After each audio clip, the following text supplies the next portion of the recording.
Captain Midnight.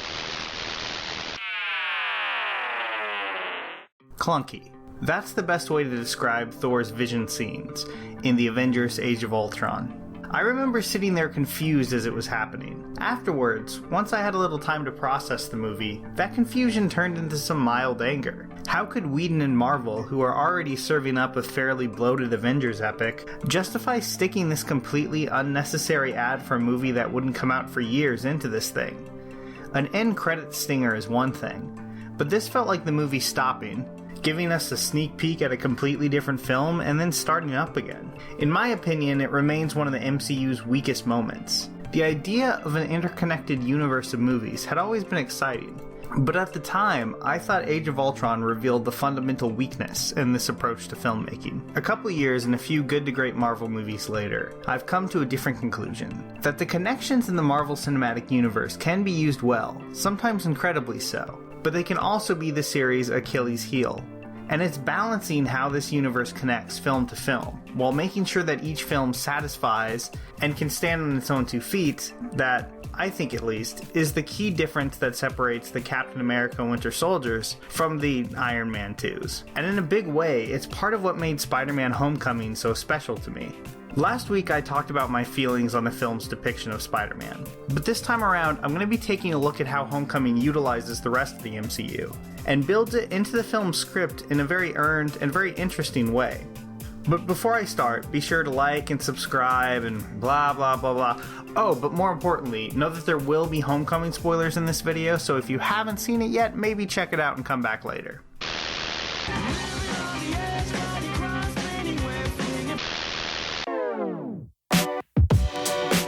Okay, so with that out of the way, let me address something. Guys, the 8-year title card at the beginning of the movie, it makes no sense. I know it, you know it, the clerk at your local comic shop knows it, it's a problem.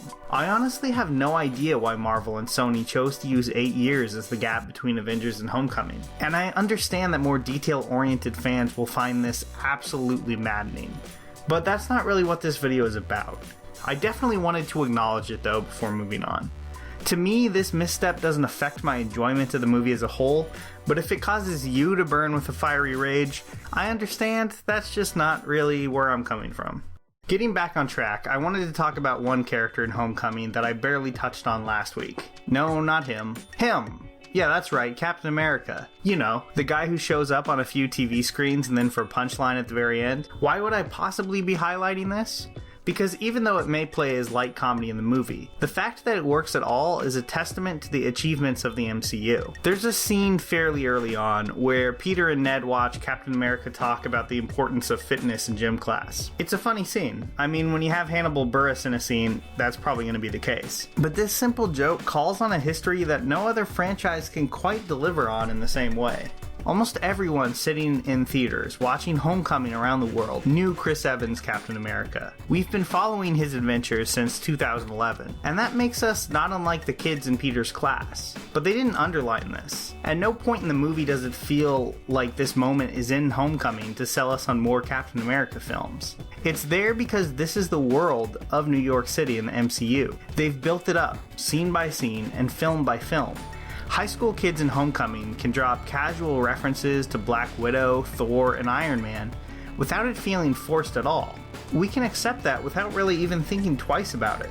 Even though people playing F, Marry, Kill with Marvel heroes in one of these movies would have felt pretty unlikely 5 or even 8 years ago. Today, not so much. In a mediocre Marvel film, dealing with the rest of the MCU is a burden, something that weighs the movie down, and it can reduce it to feeling like an ad for the next film. But when they get it right, like I believe they do here, it can pay off by adding emotional layers to scenes that they might not otherwise have. Tony Stark makes you feel he's a cool exec with the heart of steel. A great example of this is an offhanded line that Tony says to Peter during their big argument. I sound just like my dad. I wish I could play the scene because I'm obviously not doing Robert Downey Jr.'s performance any justice here, but the point is, that short, not in any way showy line is a perfect illustration of what the connected universe can add when done right. That's because we know Tony's dad. We've seen what his rocky relationship with Tony was like and how that's impacted his life. We've also seen Howard Stark be both a good man and a pretty tough father figure.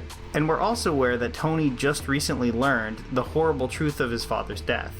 Homecoming doesn't have to make any of this explicit or dwell on it. It just feels natural. And it adds a lot of depth to an already good scene. And that's the ideal version of a connected universe, I think.